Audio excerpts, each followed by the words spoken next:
Thanks for worshiping this morning. I get to teach up here with a whole bunch of marshmallows. It's great. Well, hey, I'd love to see hands if you have ever been through a bad breakup before. Anybody been through a bad breakup? Here's what I discovered about going through a bad breakup. Sometimes going through a bad breakup will force you to do things that you said you would never do. Anyone know what I'm talking about? I went through a bad breakup a couple years ago, and I cut 10 inches off my hair. I got like a full-on breakup haircut. Anybody ever done that before? No, just me? I'm the only one? All right, thank you. I see the hand. Thanks for the honesty. All right, the other thing I did when I went through this bad breakup about 2 or 3 years ago is I decided, the guy that I broke up with, he hated running. And I had always been like, yeah, I hate running too. And then we went through this breakup, and I'm like, you know what? I'm going to become a runner. That guy hates running, watch me run. And I'm kind of a go big or go home person, so I was like, I'm not just going to start running, I'm going to run a marathon. So I decided to sign up for the Chicago Marathon, which is a wild race. Over 1.7 million people come to watch the Chicago Marathon. 42,000 runners run it every year, and I decided I'm going to run the Chicago Marathon. Part of it was to get back at the guy, but really it was I need to prove to myself that I can do this. But here's the thing, I wasn't a runner. I had never actually run more than 3 miles at a time. And I signed up for a race that was 26.2 miles. And so I started my training, and what I realized really quickly on is that I had a really hard time with my pace while I was training. Because when I would do my short runs, I could run pretty fast, and that would be fine. But then I would get to these long runs where I had to run 8 miles or 12 miles or 15 miles. And if I ran too fast, well, then I couldn't finish the run. And then when I was doing my longest training run, 20 miles, I ran too soon, too fast, and I fractured my foot. And you guys, it was 6 weeks before the race. And so I couldn't actually run the Chicago Marathon. And I was completely devastated. Because I had been paying attention in my training up to that point. I knew that my pace was really important, but I wasn't paying attention. I wanted to get through with that training run as fast as I could, so I ran it too fast, I ran it too soon, and I fractured my foot, and I wasn't able to do the race. Our pace is really important. Our pace impacts our ability to finish the race that we're on, to finish the journey that we're on. And so today, we're going to start talking about our pace. Because up until this point, we've been talking a lot about the presence of God. We've been experiencing rest together. You've probably experienced a different pace here at camp than you do at home. But unfortunately, tomorrow, you're going to get on a bus. You're going to go back to Arizona. And all of the things that you left behind in Arizona are still going to be there. All of the distractions are still going to be there. All of the relationships that were causing you anxiety and pain are still going to be there. All of the temptations and addictions that you have been trying to fight for a while are still going to be there. But we've had this phenomenal experience over the past couple of days. So what happens when we go back home? I think sometimes following Jesus can feel a lot easier when we're in a space like this, right? Because we're surrounded by people who are doing the same thing. We're worshiping together. We're praying together. We've had these moments with Jesus together. The pace feels so good, so easy. But then we go back home, and it's easy to lose the tempo, like they were talking about earlier. It's easy to lose the pace of what it means to stay connected to Jesus. Either we dive in, we try to do too much, and then we get exhausted. Or eventually, we slow down, and then we stop. So the question becomes, how do we make sure that when we go home, we don't lose the pace? We've been holding a pace over the last week together of rest.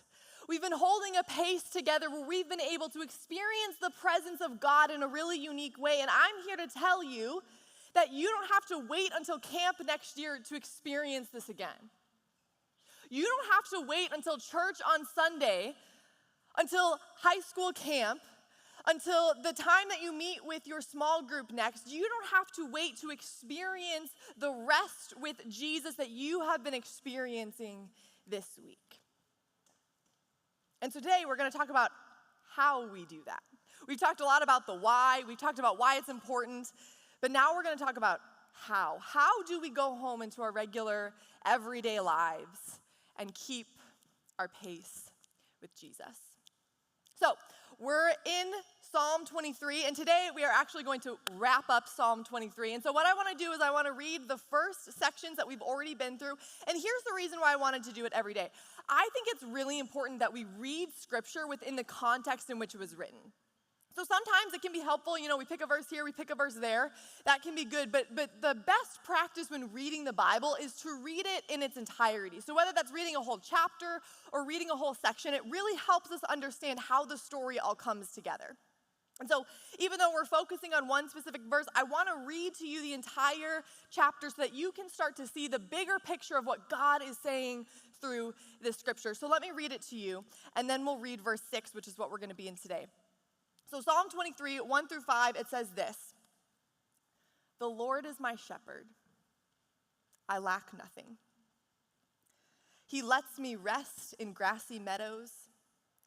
He leads me to restful waters. He keeps me alive. He guides me in proper paths for the sake of his good name. Even when I walk through the darkest valley, I fear no danger because you are with me.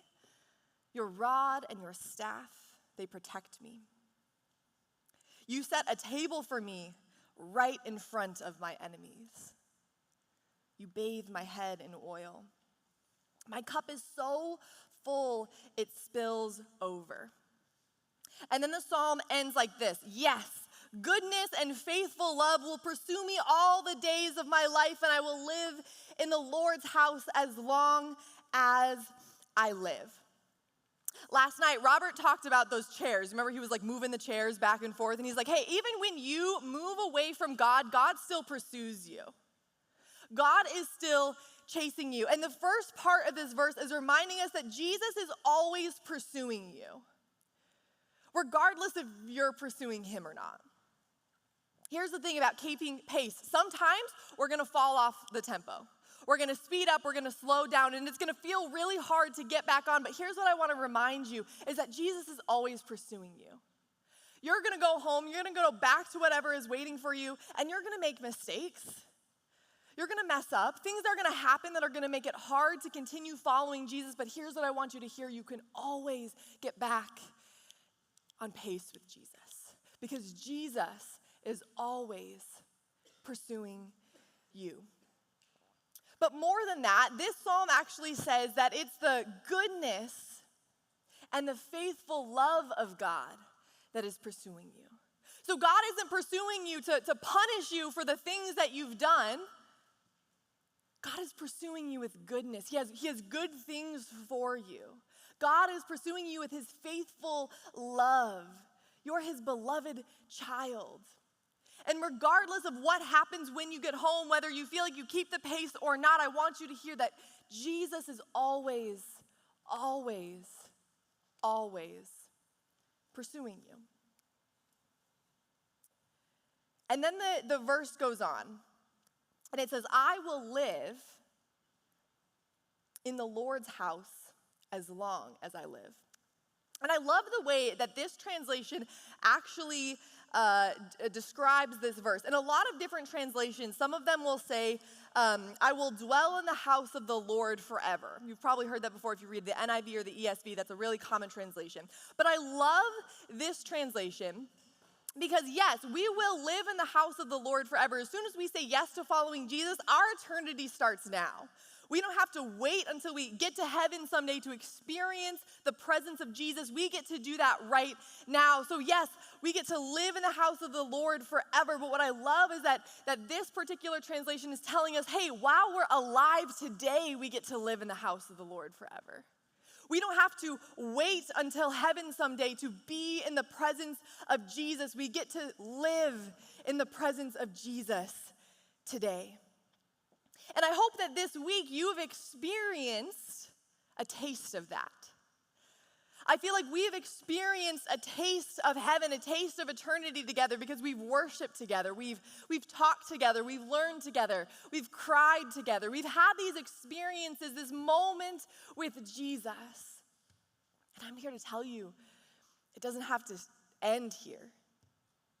Again, you don't have to wait until camp next year or church on Sunday to experience the presence of Jesus. The psalm is telling us that we get to live in the house of the Lord every single day as long as you live.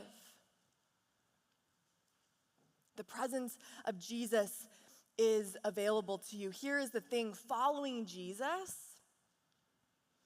it's a lifelong journey. Following Jesus is a lifelong journey, which means that every single day we have a choice. We get to wake up and decide, today am I following Jesus? It doesn't mean that every single day you have to repray the prayer and make sure you're still saved. You're locked it in, you're good. But every single day you get to make a choice. Am I going to keep the pace today? Am I going to keep the pace tomorrow? Am I going to make decisions today that make it easier for me to feel the connection with Jesus? The really beautiful thing about following Jesus being a lifelong journey is that even when we make mistakes, we always have tomorrow. And that Jesus is constantly pursuing you. So we don't have to worry that when we mess up that we can't get back. We can always get back on pace. But the hard thing about following Jesus is that it is a lifelong journey.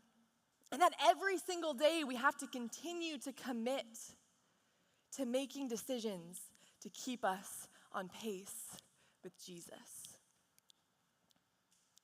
There's a passage in Matthew, which the video mentioned earlier, where Jesus actually talks about what is required for us to keep pace with him. In the verses in Matthew chapter 11, Jesus says this. He says, "Walk with me and work with me. Watch how I do it. Learn the unforced rhythms of grace." See, learning how to follow Jesus is not about figuring everything out right away. It's not about doing all of the right things.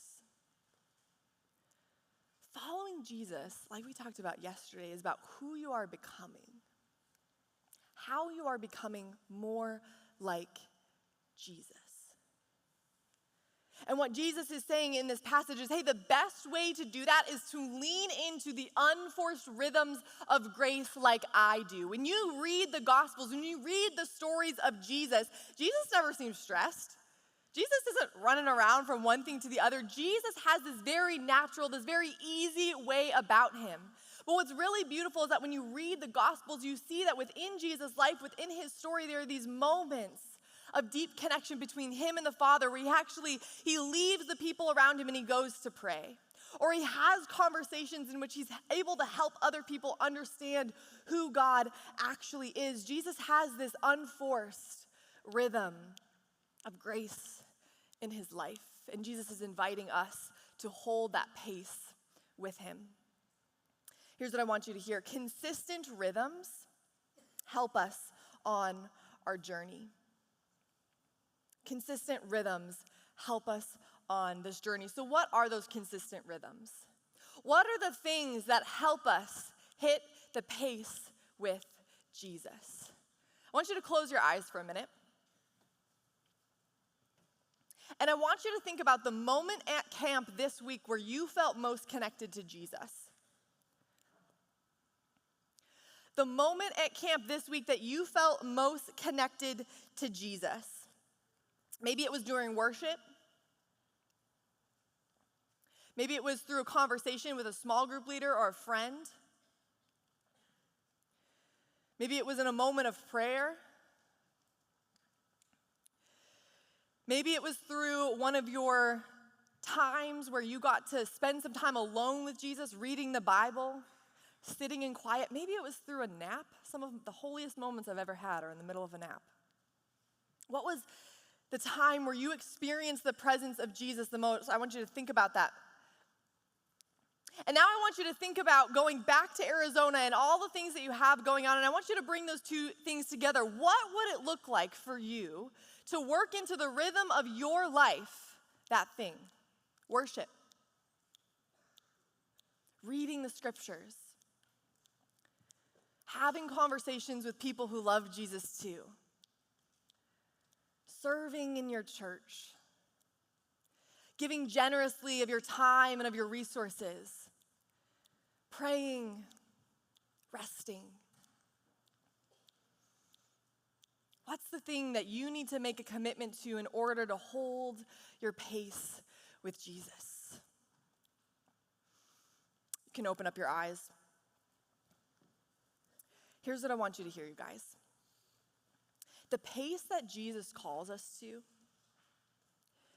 is slow and consistent.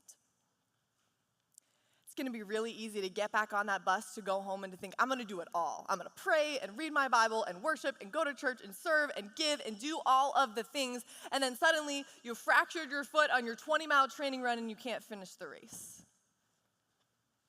So here's what I want to encourage you today. Today, pick one thing, maybe two if you're really ambitious, that you are going to work into your pace, your rhythms of life, slowly, consistently, in order to continue cultivating the presence of Jesus in your life that you've experienced this week.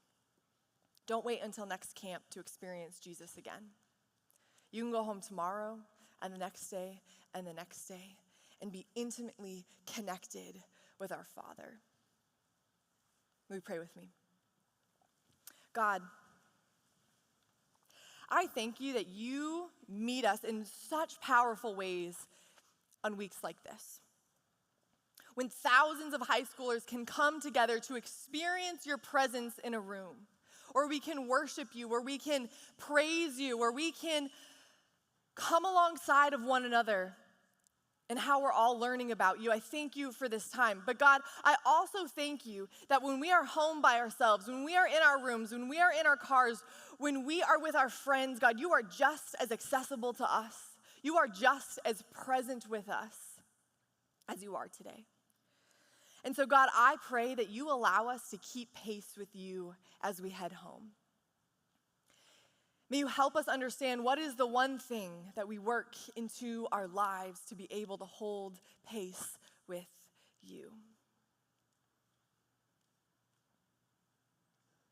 And God, I pray more than anything that these students would leave this place and continue to experience the profound transformation and love found in your presence. We love you. We trust you for these things. In your name, amen.